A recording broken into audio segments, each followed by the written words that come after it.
안녕하세요. 종이신문을 통해 한눈에 펼쳐보는 세상 소식. 맛보세요. 종이신문 세상 2021년 10월 27일 수요일자 신문 일면을 살펴보겠습니다. 오늘의 주요 이슈들은 모두 동일합니다. 역시 대출 규제 관련 어제 발표한 내용하고요. 그다음에 두 번째로 비정규직 관련 내용, 세 번째로 실생활에 필요한 정보죠. 유류세 인하 관련 내용이 있습니다. 자, 국민일보부터 보면 내년 대출 더 어려워진다. 2억 초과 DSR 40% 적용. 총 부채 원리금 상환 비율을 40% 적용한다. 2억 원 초과서부터. 금융위원회 가계부채 관리 강화 방안에서 어제 발표를 한 내용이라죠. 동아일보에서도 총 대출 1억 넘으면 한도 확 줄인다. 서울신문에서도 전세대출 처음부터 원금 갚는다 라는 제목으로 실었고, 조선일보도 내년 1월부터 대출 2억 넘으면 DSR 총 부채 원리금 상환 비율 규제한다 라는 제목으로 실었고요. 중앙일보 역시 대출 2억 넘으면 규제한다. 갚을 능력 더 세게 본다 라는 제목으로 기사를 보도했습니다. 한겨레에서도 역시 내년 1월부터 대출 2억 넘으면 DSR 규제라는 제목으로 관련 소식을 넣었고요. 한국일보에서도 대출 2억 넘으면 내년부터 DSR 규제라고 보도를 했고요. 매일경제는 연봉 4천만 원 직장인 내년 주택담보대출 1억 줄어든다라는 제목으로 기사를 보도했네요. 한국경제는 내년부터 2억 넘는 개인대출 확 조인다라는 제목으로 모든 신문이 동일하게 보도를 했고요. 두 번째로 비정규직 소식입니다. 비정규직 사상 첫 800만 명이 넘었다. 정규직과 월급차가 156만 7천 원이다. 통계청이 어제 경제활동 인구 조사에서 발표한 내용이랍니다. 최근 5년간 근로형태별 월평균 임금 변화 비율 그래프도 실려있네요. 조선일보는 동아일보는 비정규직 관련 소식이 없고, 서울신문에서는 월급쟁이 10명 중 4명은 비정규직이다 라는 제목으로, 조선일보는 일자리 정부 민낯 비정규직 800만이다 라는 제목으로,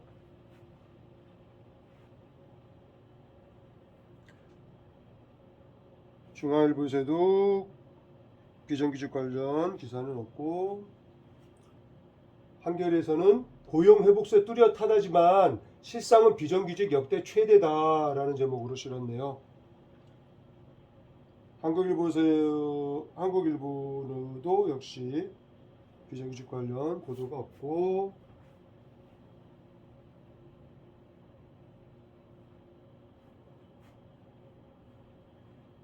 여기까지네요. 그 외에 문재인 대통령과 이재명 민주당 대선 후보자와의 만남 관련 소식들을 이렇게 보도하고 있습니다.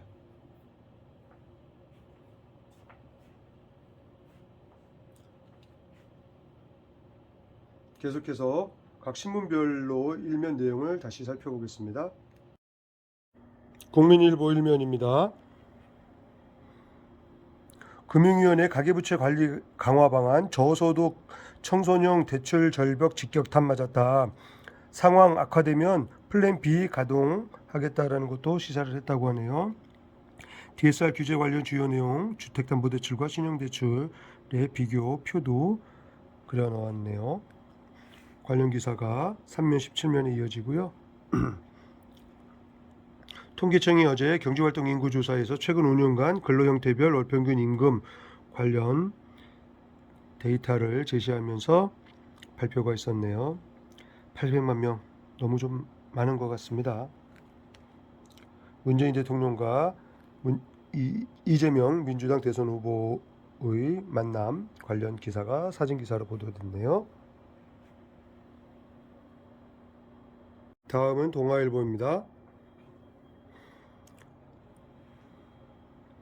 내년부터 원리금 소득의 40%대로 대출자 260만 명 규제 사정권에 7월부터 1억 넘는 대출에도 적용한다. 당국 가계빚 증가율을 4에서 5%대로 관리하겠다. 3면에 관련 기사가 계속 이어지고요. 사진 기사가 하나 실렸네요. 위드 코로나 앞두고 한산해진 접촉센터 모습을 사진 기사로 보도했고요. 고발사주 손준성 검사 영장심사 3시간 공방 이어졌으나 공수처 조사부론 구속 필요하다는 주장을 펼쳤고 손 검사 측은 수사 절차 성실히 임할 것이다 라고 했다고 합니다. 유류세 20% 인하, 휘발유값 164원 싸질 듯. 내달 12일부터 6개월간 내려 치솟는 유가의 역대 최대폭 인하. 이면에 관련 기사가 이어집니다. 서울신문입니다. 내년부터 거치기간 없이 분할 상환 유도한다. 대출 1억, 내년 7월부터 DSR 40%를 시행한다. 빚 있는 사람 10명 중 3명 규제 적용받게 됐다고 하네요. 관련 기사가 오면에 계속 이어지고요. 질 나쁜 고용 1년 새 비정규직 64만 명 늘어 첫 800만 명대에 이르렀다. 10명 중 4명이 비정규직이라뇨. 참 안타까운 현실이죠. 구면에 삼성바이오 생산하는 모더나 국내에서 공급 시작이 된다고 하네요. 백신은 충분히 여유 있어 보입니다. 조선일보입니다. 문정부 비정규직 제로 외치더니 4년 새 150만 명이 늘었다. 정규직과 임금 격차도 157만으로 사상 최대 벌어졌다. 이 참 안타까운 현실인데요.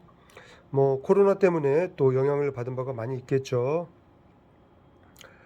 문재인 대통령 이후 후보 50분 차담, 대장동은 없었다. 내년 1월부터 대출 2억 넘으면 DSR을 규제한다라는 금융위원회 6개월 앞당겨 DSR을 강화하겠다. 주택담보대출 한도 반토막 날 수도 있다. 또 하나 눈길을 끄는 기사네요. 공인중개사 시험에 40만 명 응시한답니다. 수능보다 더 앞설 수 있는 그런 증가 추세 같은데요. 20, 30대 39%로 집값 폭등으로 몇 건 계약만 해도 대기업 연봉이 나온다고 하니 20, 30대가 새로운 직업으로 몰리고 있는 듯합니다. 중앙일보입니다. 대출 2억 넘으면 규제한다. 갚을 능력을 더 세게 본다는 건데요. 금융위원회 내년부터 가계빚 관리를 강화해서 원리금 상환 연소득 40% 초과 안 되게 관리하겠다. 업계에서는 저소득자 청년에게만 불리하다. 전세금 제외, 기존 빚 소급 적용 안 한다.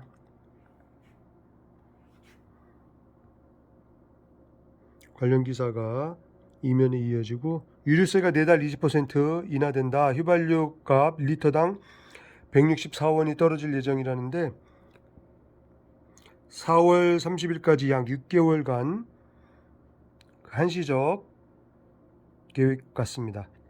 관련 기사가 또 이 비일면에 이어지고 있네요. 한겨레입니다. 문재인 대통령과 이재명 민주당 대선 후보와의 만남 사진이 기사에 실렸고요. 기사로 실렸고 고용 보육 회복세 뚜렷하다지만 사실상은 비정규직이 역대 최대다. 올해 64만 명 들어 800만 명 비정규직 비중 38.4% 달해 공공일자리 증가한 영향이고 정부 근로조건은 소폭 개선되었다라고 했다네요. 좀 씁쓸하긴 합니다. 유류세 인하 리터당 휘발유 164원이 내려간다. 내년 1월부터 대출 2억 넘으면 DSR 규제 가계빚 증가에 적용 앞당겨 7월부터는 총 1억 한도 초과 대상이다. 제2금융권 DSR 60%에서 50%로 조정한다라는 내용이네요. 한국일보입니다. 역시 대출 2억 원 넘으면 DSR 규제한다. 연소득 따라 금융권 대출 한도도 제한하겠다. 관련 기사가 6면에 이어지고요.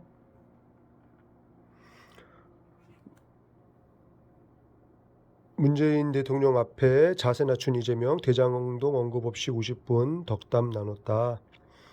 이재명 후보 제가 기후위기 등 짐 지면 좋겠다. 지난 대선 때 모질게 한 부분은 사과한다. 문 대통령 정책 경쟁 꼭 필요 당부한다. 했다고 하네요.